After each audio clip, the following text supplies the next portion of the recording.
जितनी स्विट्जरलैंड की total population है उससे ज्यादा इंडिया इंजीनियर्स प्रोड्यूस कर देता है। उसके बाद भी रिसर्च एंड इनोवेशन में स्विट्जरलैंड नंबर 1 पे है। इंडिपेंडेंस के बाद से रिपब्लिक ऑफ इंडिया ने 0 नोबेल लॉरियट्स प्रोड्यूस किए इन साइंस।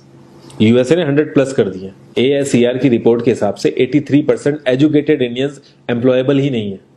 और ये जो सुंदर पिचाई, सत्या नदेला की हम बात करते हैं, इन्होंने भी आगे चल के अपनी एजुकेशन बाहर से ही करी है। और ये सारी चीजें जो मैं बोल रहा हूं ना, इसका रूट कॉज फाइंड आउट करने के लिए हमें थोड़ा सा पीछे जाना पड़ेगा। जब ब्रिटिशर्स हम पे रूल कर रहे थे तो ईस्ट इंडिया कंपनी के सामने 2 मेजर चैलेंजेस थे। एक, कम्युनिकेशन विद इंडियन, दूसरा वर्कर्स और क्लर्क्स की बहुत जरूरत थी उन्हें। फिर थॉमस बेविंगटन मैकॉय ने हमें इंग्लिश एजुकेशन एक्ट ऑफ 1835 दिया, जिससे उनके दोनों पर्पस पूरे हुए। पहला, उनको बंदे चाहिए थे जो चुपचाप डेस्क पे बैठे, अपना काम करें, क्वेश्चंस ना करें और ज्यादा क्रिएटिव ना हो। Second, communication in English. English सबसे ज्यादा बोले जाने वाली लैंग्वेज नहीं है, उसके बाद भी इंग्लिश एक लैंग्वेज की बजाय एक क्लास बन गया इंडिया में। रशिया, चाइना, फ्रांस, ये सब जगह इतना ऑब्सेशन नहीं है इंग्लिश को लेके जितना इंडिया में है। पुअर कम्युनिकेशन बोला जाता है अगर आपकी इंग्लिश अच्छी नहीं है, जबकि इंग्लिश ना आने का मतलब है कि आपको कोई और लैंग्वेज आती है। 5 साल पुराना iOS भी आज की डेट में आउटडेटेड माना जाता है। लेकिन इतनी इंपॉर्टेंट चीज, हमारा एजुकेशन सिस्टम, आज भी बस थोड़े से चेंजेस के साथ ऐसे ही चल रहा है। हमारे एजुकेशन सिस्टम में रटने का कंपटीशन होता है, जो ज्यादा रट लेता है उसके ज्यादा मार्क्स आते हैं। अब 95% जिसके संस्कृत में आए हैं वो भी संस्कृत नहीं बोल पा रहा है। और बेसिक हिस्ट्री होने की बजाय इतनी मोटी मोटी किताबें हैं हिस्ट्री की जिसका कोई मतलब नहीं है। अगर आज की डेट में आपको कुछ भी पता करना, आप गूगल से पता कर लोगे। उसके लिए आपको याद करने की जरूरत नहीं है इतना कुछ। और ये गवर्नमेंट स्कूल में हर क्लास में इंग्लिश का सब्जेक्ट है। 12-12 साल लगाने के बाद भी लोग इंग्लिश नहीं बोल पा रहे हैं। और बिना किसी बुक को पढ़े 5 साल का बच्चा सीख लेता है, क्योंकि उसको वैसा एनवायरमेंट मिल जाता है। A+B का whole square is equal to A² + B² + 2AB। इसका रियल लाइफ में क्या यूज है किसी को नहीं पता, न प्रिंसिपल, न टीचर, न बच्चे, बस पढ़ाए चले जा रहे हैं। हो सकता है इसका कुछ मतलब हो, लेकिन आप ट्राई करके देख लेना, किसी को नहीं पता। हाँ, 2AB की जगह अगर आपने 3AB बोल दिया तो 4 लोग हंसने वाले मिल जाएंगे आपके ऊपर। किंडरगार्टन में जो बच्चों को सिखाने के लिए टेक्निक यूज होती है वो लाख गुना अच्छी है कॉलेज की वो रटने वाली टेक्निक से। और जिन बच्चों के बहुत ज्यादा नंबर आते हैं ना, जो वो छुपा छुपा के एग्जाम में लिखते हैं, आप देखोगे जब वो रियल लाइफ में जाते हैं ना तो ज्यादातर क्रम्बल करते हैं वो। हर किसी को सेम सिलेबस और सेम चीज सिखाई जाती है बिना उसकी कैपेबिलिटी देखे। और क्रिएटिविटी का तो दूर दूर तक मतलब नहीं होता।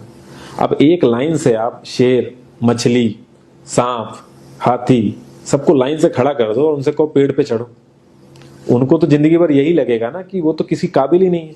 और द्रोणाचार्य ने भी पांडवों को उनकी स्किल सेट के हिसाब से उनको चीजें सिखाई, सबको एक ही चीज नहीं सिखा दी। और हमारे एजुकेशन सिस्टम में ज्यादा ऑप्शंस भी नहीं है। सबसे ऊपर साइंस, फिर कॉमर्स, और सबसे नीचे जाके कहीं नंबर आता है आर्ट्स का। आर्ट्स लेने वाले को तो लोग इतना हल्के में लेते हैं जैसे वो किसी काम का ही नहीं है। हर माँ बाप को तो इंजीनियर या डॉक्टर ही बनाना है। कॉलेज वाले अगर एक्स्ट्रा कोर्स रख भी देते हैं तो माँ बाप एंट्री नहीं कराएंगे, तो वो सारा पैसा बर्बाद होगा कॉलेज का। तो ऑप्शंस कहाँ से आएंगे? और बचपन से ही आपकी ट्रेनिंग स्टार्ट हो जाती है। माँ बाप, भाई बहन, रिलेटिव सब ये समझाते हैं अगर आपके मार्क्स नहीं आए और जॉब नहीं लगी तो आपकी जिंदगी बेकार। और लाइफ की क्रिएटिविटी को आप रखते हो साइड में, और ये अच्छे मार्क्स और अच्छी जॉब पाना आपका सपना बन जाता है। अब ये सपना पूरा हो जाता है तो बहुत बढ़िया है, दूसरे को जेलस फील कराओगे, नीचा फील कराओगे। और इस छोटी सी उम्र में अगर सपना टूट जाता है तो सेल्फ डाउट में आ जाओगे।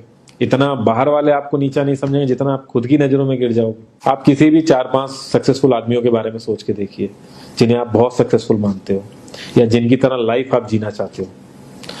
मैं ये कह सकता हूं कि वो इस एजुकेशन सिस्टम की वजह से तो सक्सेसफुल नहीं होंगे, चाहे वो जो भी हो। धीरू भाई अंबानी, विराट कोहली, आमिर खान, नरेंद्र मोदी, ये सब हमारे इस करंट एजुकेशन सिस्टम के ट्रैप में नहीं फंसे। इन्होंने खुद सीखा, खुद एजुकेट हुए और खुद आगे बढ़े। किसी कंपनी के सीईओ को अगर ये कहा जाए कि आप अपनी कंपनी के सारे डिपार्टमेंट में इंटरव्यू दीजिए, तो कोई गारंटी नहीं है कि वो सारे डिपार्टमेंट के इंटरव्यू निकाल लेगा।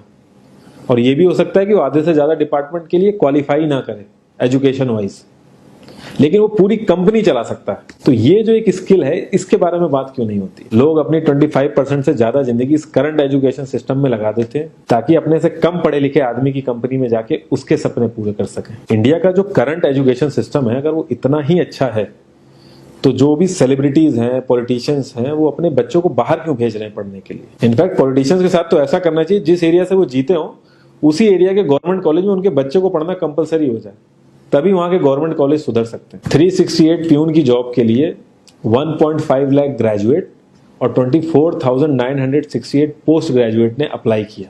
मैं IAS PCS की तो बात नहीं करता हूँ, वो तो एक पैशन की बात होती है, लेकिन कुछ लोग 5-5, 6-6 साल से तैयारी कर रहे हैं कि कोई भी गवर्नमेंट जॉब मिल जाए उन्हें। उनसे पूछोगे क्यों ऐसे इतने टाइम से लगे हुए हो, तो वो एक ही चीज बोलेंगे कि जॉब सिक्योर है। मतलब आप काम नहीं भी करोगे तो आपको निकाला नहीं जाएगा। ये सारी कामचोरी वाली बातें माइंड में इसीलिए आती हैं क्योंकि हमारा जो करंट एजुकेशन सिस्टम है वो इतना कॉन्फिडेंस ही नहीं देता है कि हम अपनी स्किल के दम पे कहीं जाके काम करें और हमें निकलने का डर ना हो। मैं आने वाले 10 साल की तो बात ही नहीं कर रहा हूँ, अगर मैं आने वाले 5 साल की भी बात करूं तो टेक्नोलॉजीज में इतना ज्यादा चेंजेस आ जाएगा कि जो आज हम पढ़ रहे हैं, जिस स्किल पे हम फोकस कर रहे हैं, पता नहीं वो रेलेवेंट भी होगी कि नहीं उस समय। Cloud computing, SEO, digital marketing, ये सब जॉब्स पहले एग्जिस्ट ही नहीं करती थी। हम लोगों को एजाइल होना पड़ेगा, नई नई चीजों को सीखने के लिए ओपन रहना पड़ेगा, क्रिएटिव माइंड लगाना पड़ेगा।